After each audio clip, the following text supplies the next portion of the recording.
Sir, Ramanagara ಜಿಲ್ಲೆಯನ್ನು ಹೆಸರು ಬದಲಾಯಿಸುವಂಥದ್ದು ಈಗ ನಾವೆಲ್ಲ ಬೆಂಗಳೂರು ಜಿಲ್ಲೆಯವರು, ಬೆಂಗಳೂರು ನಗರ ಇಂದ ಹಿಡಿದು ದೊಡ್ಡಬಳ್ಳಾಪುರ, ದೇವನಹಳ್ಳಿ, ಹೊಸಕೋಟೆ, ರಾಮನಗರ, ಚನ್ನಪಟ್ಟಣ, ಕನಕಪುರ, ಮಾಗಡಿ ನಮ್ಮದೆಲ್ಲ ಬೆಂಗಳೂರು ಜಿಲ್ಲೆಯವರು. ಸೊ ತಾಂತ್ರಿಕವಾಗಿ ಕೆಲವು ಆಡಳಿತ ದೃಷ್ಟಿಯಿಂದ ಅದನ್ನು ಬದಲಾವಣೆಯನ್ನು ಹಿಂದೆ ಬೆಂಗಳೂರು ಗ್ರಾಮಾಂತರ ಅಂತಾಯಿತು, ಬೆಂಗಳೂರು ನಗರ ಜಿಲ್ಲೆ ಅಂತಾಯಿತು. ಸೊ ಆಮೇಲೆ ಒಂದು ಭಾಗನ ತೆಗೆದುಕೊಂಡು ರಾಮನಗರ ಜಿಲ್ಲೆ ಅಂತ ಮಾಡಿದ್ರು. ಇವತ್ತು ರಾಮನಗರ ಜಿಲ್ಲೆ ಏನಾಗಿತ್ತು, ರಾಮನಗರ ಆ ಜಿಲ್ಲೆ ಏನಿದೆ ಆ ಜಿಲ್ಲೆ ಹಾಗೇ ಇರ್ತದೆ. ರಾಮನಗರ ಜಿಲ್ಲೆ ಏನು ಬದಲಾವಣೆ ಮಾಡೋದಿಲ್ಲ, ರಾಮನಗರ ಹೆಡ್ ಕ್ವಾರ್ಟರ್ಸಲ್ಲೇ ಇರ್ತದೆ. ಆದರೆ ನಾವು ರಾಮನಗರದ ಹೆಸರಿತ್ತು ಏನು ನಮ್ಮ ಬೆಂಗಳೂರು, ಯಾಕೆಂದರೆ ಇಡೀ ವಿಶ್ವ ಬೆಂಗಳೂರನ್ನ ನೋಡ್ತಾ ಇದೆ. ಅಮೇರಿಕಾಗೆ ಹೋದರೆ ಯಾರು ನಾವು ಅಮೇರಿಕಾದಲ್ಲಿದ್ದೀವಿ ಅಂತ ಹೇಳ್ತಾರೆ, ಯು ಕೆಗೆ ಹೋದರೆ ನಾವು ಯುರೋಪಲ್ಲಿದ್ದೀವಿ ಅಂತ ಹೇಳ್ತಾರೆ. ಸೊ ಹಂಗೆ ನಾವು ಈ ಸಂದರ್ಭದಲ್ಲಿ ನಮ್ಮ ಏನು ಒಂದು ಹೆಸರಿತ್ತು ಆ ಹೆಸರನ್ನು ಉಳಿಸ್ಕೊಳ್ಬೇಕು ಅಂತೇಳಿ ನಮ್ಮ ಜಿಲ್ಲೆಯ ಎಲ್ಲ ನಾಯಕರುಗಳೆಲ್ಲ ಕೂತ್ಕೊಂಡು ಚರ್ಚೆ ಮಾಡಿ ಇವತ್ತು ಮುಖ್ಯಮಂತ್ರಿಗಳಿಗೆ ಅವರು ಒಂದು ರೆಪ್ರೆಸೆಂಟೇಷನ್ ಕೊಟ್ಟಿದ್ದಾರೆ. ನನ್ನ ಮುಖಂಡತ್ವದಲ್ಲಿ ಹೋಗಿ ರೆಪ್ರೆಸೆಂಟೇಷನ್ನ ನಮ್ಮ ರಾಮನಗರದ, ಚನ್ನಪಟ್ಟಣ, ಮಾಗಡಿ, ಕನಕಪುರದವರು ಎಲ್ಲ ಸೇರಿ ಕೊಟ್ಟಿದ್ದಾರೆ. ರಾಮನಗರದಲ್ಲಿ ಹೆಡ್ ಕ್ವಾರ್ಟರ್ಸಲ್ಲಿ ಬೆಂಗಳೂರು ದಕ್ಷಿಣ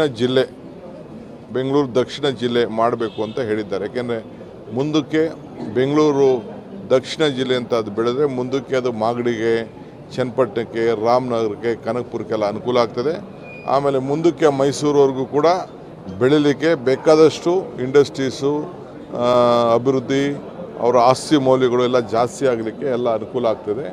ಏಕೆಂದರೆ ಒಂದು ಕಡೆ ಈ ಕಡೆ ಜಾಸ್ತಿ ಮುಂದಕ್ಕೆ ಹೋದರೆ ಈ ಕಡೆ ಆಂಧ್ರ ಬರ್ತದೆ, ಇನ್ನೊಂದು ಕಡೆ ಹೋದರೆ ತಮಿಳ್ನಾಡು ಬರ್ತದೆ. ಈ ದೃಷ್ಟಿಯಿಂದ ಈ ನಮ್ಗೆ ಉಳ್ಕೊಂಡಿರೋದು ತುಮಕೂರು ರೋಡ್ ಒಂದೇ, ತುಮಕೂರು ರೋಡು, ಬಳ್ಳಾರಿ ರೋಡು ಆ ಕಡೆ ಒಂದೇ. ಸೊ ಅದಕ್ಕೆ ನಾವೆಲ್ಲ ಸೇರಿ ನಮ್ಮ ಹೆಸರು ಏನಿತ್ತು ಆ ಹೆಸರನ್ನ ಉಳಿಸ್ಕೊಳ್ಳಿಕ್ಕೆ ನಾವು ಪ್ರಯತ್ನ ಮಾಡ್ತಾಯಿದ್ದೀವಿ. ಮುಖ್ಯಮಂತ್ರಿಗಳು ಸದ್ಯದಲ್ಲೇ ಯಾವ್ಯಾವ ಕ್ಷೇತ್ರಗಳು ನೀವು ಹೊಸ ಜಿಲ್ಲೆ ಪ್ರಸ್ತಾವನೆಗೆ ಹೊಸ ಜಿಲ್ಲೆ ಇಲ್ಲ, ನಾವು ಹೊಸ ಜಿಲ್ಲೆ ಮಾಡ್ತಾಯಿಲ್ಲ, ಇರೋ ಜಿಲ್ಲೆನೇ. ಹೊಸ ಜಿಲ್ಲೆ ಮಾಡೋಕ್ಕೆ ಹೋಗ್ತಾಯಿಲ್ಲ, ಇರೋ ಜಿಲ್ಲೆನೇ ನಾವು ರಾಮನಗರ, ಚನ್ನಪಟ್ಟಣ, ಕನಕಪುರ, ಮಾಗಡಿ, ಹಾರೋಹಳ್ಳಿ ಈಗಿರೋಂಥ 5 ತಾಲೂಕುಗಳು ಇದು ಬೆಂಗಳೂರು ದಕ್ಷಿಣ ಜಿಲ್ಲೆ ಮಾಡಬೇಕು ಅಂಥೇಳಿ ನಾವು ನಮ್ಮ ಎಲ್ಲ ನಾಯಕರುಗಳು ಪ್ರಸ್ತಾವನೆಯನ್ನು ಕೊಟ್ಟಿದ್ದಾರೆ. ಏರ್ಪೋರ್ಟ್ ವಿಚಾರದಲ್ಲೂ ಚರ್ಚೆ ಆಗ್ತಿದೆ, ಅದು ರಾಮನಗರ ಭಾಗದಲ್ಲೇ ಅನ್ನುವಂಥದ್ದು ಮತ್ತು ತುಮಕೂರು ಭಾಗ ಅನ್ನುವಂಥದ್ದು. ಇನ್ನು ನಾನು ಅದಕ್ಕೆ ಇದಿಲ್ಲ, ಅದಕ್ಕೆಲ್ಲ ಟೆಕ್ನಿಕಲ್ ರಿಪೋರ್ಟ್ಸ್ ಬರಬೇಕು ಇದೆ. 2032 ನಾವು ರೆಡಿ ಆಗಬೇಕಾಗಿದೆ. ಈಗಾಗಲೇ MB ಪಾಟೀಲ್ ಅವ್ರದ್ದು ಪ್ರಸ್ತಾವನೆ ಮಾಡಿದ್ದಾರೆ, ಅವರೆಲ್ಲ ಸರ್ವೆಗಳು ಮಾಡ್ತಾ ಇದ್ದಾರೆ. ಸರ್ವೆ ಮಾಡಿ ಅದನ್ನು 2032 ಅವರು ಟೈಮ್ ಕ್ಲೋಸ್ ಆಗ್ತದೆ. ಅಷ್ಟರೊಳಗೆ ನಾವು ಸಿದ್ಧತೆಯನ್ನು ಮಾಡ್ಕೊಳ್ಬೇಕಾಗ್ತದೆ. ನಾವು ಮುಂದಕ್ಕೆ ಬೆಂಗಳೂರಿಗೆ ಒಂದು ಹೊಸ ಆಲ್ಟರ್ನೇಟಿವ್ ನಾವು ಮಾಡಬೇಕಾಗ್ತದೆ. ಆ ದೃಷ್ಟಿಯಿಂದ ಅನೇಕ ಕಾರ್ಯಕ್ರಮ ರೂಪಿಸಿದ್ದೇವೆ. ಈಗಾಗಲೇ ಬಿಡದಿಯಲ್ಲಿ ಇದ್ದಂಥ ಪ್ಲಾನಿಂಗ್ ಅಥಾರಿಟಿನ ಗ್ರೇಟರ್ ಬ್ಯಾಂಗ್ಳೂರ್ ಪ್ಲಾನಿಂಗ್ ಅಥಾರಿಟಿ ಅಂತ ಕೂಡ ಪರಿವರ್ತನೆ ಮಾಡಿದ್ದೇವೆ.